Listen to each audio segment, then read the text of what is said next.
Salam damai dan sejahtera di dalam nama Tuhan Yesus Kristus. Hari ini firman Tuhan yang kita akan baca, dengarkan dan renungkan untuk kita terapkan pengajaran Tuhan ini dari Mazmur 99 ayat yang ke-6 sampai dengan ayat yang ke-9. Demikianlah firman Tuhan.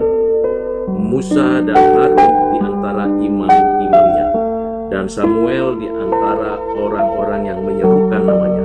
Mereka berseru kepada Tuhan dan ia menjawab mereka. Dalam tiang awan ia berbicara kepada mereka. Mereka telah berpegang pada peringatan-peringatannya dan ketetapan yang diberikannya kepada mereka. Tuhan Allah kami, Engkau telah menjawab mereka. Engkau Allah yang mengampuni bagi mereka, tetapi yang membalas perbuatan-perbuatan mereka. Tinggikanlah Tuhan Allah kita, dan sujudlah menyembah di hadapan gunung-Nya yang kudus, sebab kuduslah Tuhan Allah kita. Saudara yang kekasih di dalam Kristus, firman ini memberikan kepada kita pengajaran yang penting di dalam menyebutkan nama Allah. Para imam mewakili umat Tuhan datang kepada Tuhan, berdoa, bersyafaat, berseru agar kiranya Tuhan memberikan pengampunan bagi umatnya. Tentu karena umatnya ada yang berdosa dan melakukan kejahatan. Kita tahu bahwa Tuhanlah yang memberikan anugerah sehingga setiap umatnya bisa datang kepada Tuhan dan Tuhan menyatakan dirinya. Tuhan berbicara kepada umatnya melalui para imam, dan para imam mendapatkan pengajaran untuk firman Tuhan itu kembali disampaikan kepada umatnya, agar umatnya kembali hidup seturut dengan kehendak Tuhan Allah. Saudara yang kekasih di dalam Kristus, ini adalah sebuah sarana anugerah yang dikaruniakan Tuhan untuk setiap orang percaya. Di masa lalu Musa dan Harun, tentunya saat ini kita sebagai orang Kristen tidak lagi berbicara kepada Tuhan atau Tuhan berbicara kepada kita melalui perantara manusia, para imam, para nabi, para rasul, karena masa itu sudah selesai, sudah lengkap. Siapakah yang menyempurnakan keimaman Lewi dan keimaman Melkisedek? Siapakah yang mewakili umat di hadapan Allah, dan bagaimana firman Tuhan dinyatakan kepada umat supaya pengampunan dikaruniakan dengan ketaatan berjalan itulah satu-satunya yang perlu dilakukan. Ketika anak Allah inkarnasi menyelenggarakan semua misi Allah di dunia, menyelenggarakan pendapat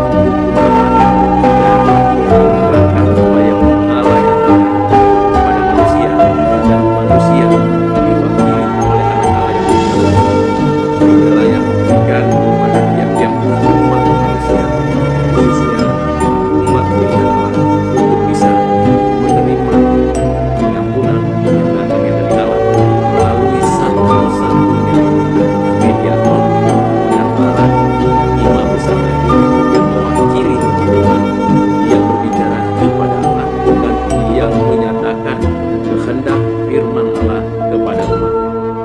Hanya ada satu dan satu-satunya, ialah Yesus Kristus Tuhan.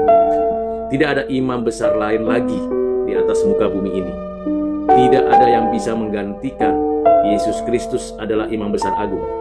Bukan hanya di bumi ini dalam sejarah manusia, tetapi juga untuk selama-lamanya duduk di sebelah kanan Allah Bapa, memberikan kepada kita kepastian bahwa kita punya dan memiliki satu-satunya imam besar agung, pengantara yang tidak pernah tergantikan.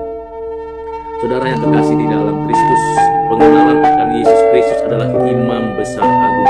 Itu dapat kita baca di dalam surat Ibrani, dan kita mendapatkan di sana pengenalan akan siapakah Yesus Kristus, anak Allah yang inkarnasi, yang menyediakan dirinya sebagai pengantara satu-satunya. Tidak lagi perlu dan tidak lagi ada pengantara yang lain. Itu para imam masa lalu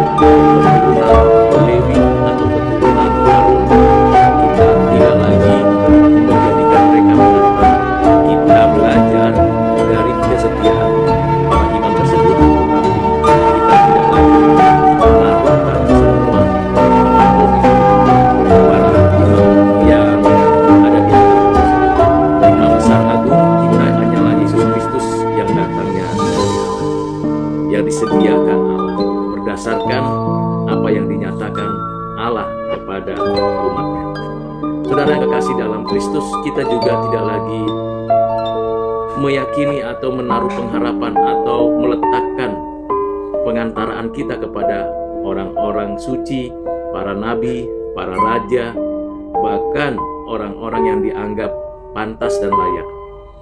Di dalam Kristus dan melalui Kristus, saya dan saudara langsung memiliki akses kepada Allah Bapa, dan itulah satu-satunya jalan, kebenaran, dan hidup. Tidak ada yang lain. Karena itu saudara yang kekasih dalam Kristus, tinggikanlah Tuhan, sujudlah menyembah kepadanya, dan tetaplah hidup kudus. Di dalam keimaman Yesus Kristus yang kekal selama-lamanya, itu tidak tergantikan, kita mendapatkan jaminan.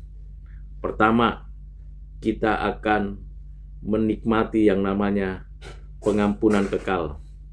Kedua, kita tidak perlu lagi membawa korban persembahan untuk pengampunan dosa, untuk penghapusan kesalahan, dan yang lainnya. Ketiga, kita memiliki seorang juru syafaat yang kekal selamanya, ialah Yesus Kristus yang senantiasa berdoa bagi kita.